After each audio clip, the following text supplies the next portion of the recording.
चाहे पलक झपकाना हो या जिम में वजन उठाना हो, हमारी हर एक हरकत के पीछे ना एक बहुत ही कमाल की प्रक्रिया होती है। ये मांसपेशियों के सिकुड़ने की कहानी है। तो चलिए आज इसी कहानी को जरा करीब से समझते हैं। कभी सोचा है कि दिमाग में आया एक छोटा सा ख्याल एक ताकतवर एक्शन में कैसे बदल जाता है? यही वो सवाल है जो इस पूरी कहानी का सेंटर है, और आज हम इसी पहेली को सुलझाने वाले हैं।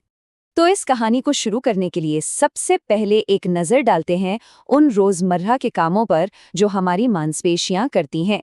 ज़रा सोचिए कि आप एक डंबल उठा रहे हैं। आप उसे ऊपर उठाते हैं, कुछ देर के लिए होल्ड करते हैं और फिर आराम से नीचे ले जाते हैं। ये जो 3 आसान सी लगने वाली हरकतें हैं ना, असल में यही मांसपेशियों के काम करने के 3 फंडामेंटल तरीके हैं। तो इन हरकतों के पीछे की साइंस क्या है? देखिए, जब आप वजन उठाते हैं तो इसे कहते हैं कॉन्सेंट्रिक संकुचन, जिसमें मांसपेशी छोटी होती है। जब आप उसे धीरे धीरे नीचे रखते हैं तो ये एसेंट्रिक है, जहां मांसपेशी कंट्रोल के साथ लंबी होती है। और जब आप उसे बीच में होल्ड करके रखते हैं तो वो है आइसोमेट्रिक। कोई मूवमेंट नहीं, पर जोर पूरा लग रहा है। अच्छा, तो ये सब होता कैसे है?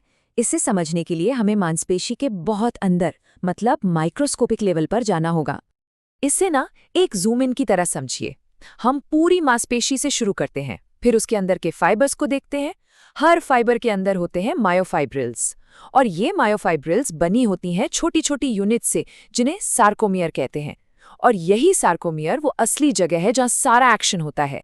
स्क्रीन पर जो दिख रहा है यही है हमारा सार्कोमियर, और ये जो चारों तरफ नीला सा जाल दिख रहा है ना, इसे कहते हैं सार्कोप्लाज्मिक रेटिक्यूलम। समझिए कि ये कैल्शियम का एक गोदाम है, और जैसा कि हम आगे देखेंगे, कैल्शियम ही इस पूरी कहानी का असली हीरो है। तो चलिए अब मिलते हैं इस कहानी के असली किरदारों से, वो मॉलिक्यूल्स जो ये सारा काम करते हैं। आप इसे एक बहुत ही बारीकी से कोरियोग्राफ किए गए डांस की तरह समझ सकते हैं। हमारे 2 मेन डांसर्स हैं, एक्टिन और मायोसिन। एक्टिन, जो कि एक पतला फिलामेंट है, वो एक ट्रैक की तरह है जिस पर मूवमेंट होनी है। और मायोसिन, ये मोटा वाला फिलामेंट, इसके सिर पर छोटे छोटे हेड्स होते हैं, और यही है असली मोटर। यही मायोसिन हेड्स एक्टिन को पकड़कर खींचते हैं, जिससे फोर्स पैदा होता है। लेकिन ये डांस बस ऐसे ही शुरू नहीं हो सकता। यहाँ 2 गेटकीपर हैं, ट्रोपोमायोसिन और ट्रोपोनिन। ट्रोपोमायोसिन एक लंबे धागे जैसा है जो एक्टिन पर उन जगहों को ढक कर रखता है जहां मायोसिन को जुड़ना होता है, और ट्रोपोनिन वो उस ताले की तरह है जो इस धागे को अपनी जगह पर टिकाए रखता है, और इस ताले को खोलने के लिए एक खास चाबी चाहिए। तो सवाल ये है कि वो खास चाबी है क्या? वो क्या चीज़ है जो इस ताले को खोलकर पूरे एक्शन को शुरू करती है? यहीं पर एंट्री होती है स्लाइडिंग फिलामेंट थ्योरी की। स्लाइडिंग फिलामेंट थ्योरी का जो कोर आइडिया है वो बस इतना सा है, ये कोई जादू नहीं है। बस ये 2 फिलामेंट्स एक दूसरे के ऊपर सरकते हैं, और एक बात यहाँ ध्यान देने वाली है, ये फिलामेंट्स खुद छोटे नहीं होते, वो बस एक दूसरे के ऊपर स्लाइड करते हैं। ये सब ना एक पूरे सीक्वेंस में होता है। देखिए, सबसे पहले दिमाग से एक सिग्नल आता है। ये सिग्नल पहुंचते ही सार्कोप्लाज्मिक रेटिकुलम से कैल्शियम निकलता है। अब ये कैल्शियम जो हमारी चाबी है, वो जाकर ट्रोपोनिन यानी ताले से जुड़ जाता है। ताला खुलते ही एक्टिन पर बाइंडिंग साइट्स खुल जाती हैं। अब मायोसिन का हेड एक्टिन से जुड़कर एक क्रॉस ब्रिज बनाता है और उसे खींचता है। इसी को पावर स्ट्रोक कहते हैं। आखिर में एटीपी नाम के एनर्जी मॉलिक्यूल की मदद से मायोसिन अलग होता है, और ये साइकिल बार बार दोहराई जाती है। यहाँ देखिए, ये स्लाइड उस अनलॉकिंग वाले स्टेप को कितना बढ़िया दिखा रही है। देखिए कैसे कैल्शियम आयंस आते हैं, ट्रोपोनिन से जुड़ते हैं, और बस मायोसिन के लिए रास्ता एकदम साफ कर देते हैं ताकि वो अपना काम कर सके। इसको समझने का एक और बहुत बढ़िया तरीका है।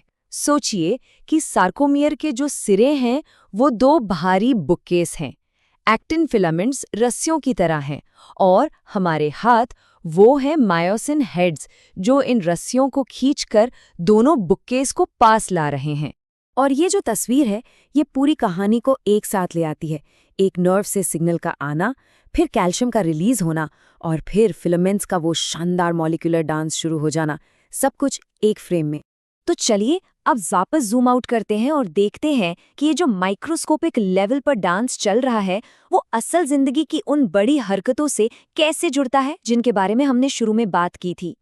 और यहाँ पर आकर सारी कड़ियाँ जुड़ जाती हैं।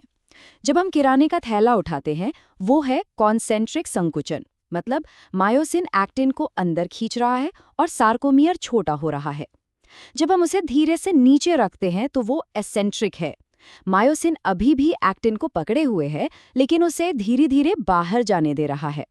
और जब हम थैले को सिर्फ पकड़कर खड़े रहते हैं, वो आइसोमेट्रिक है।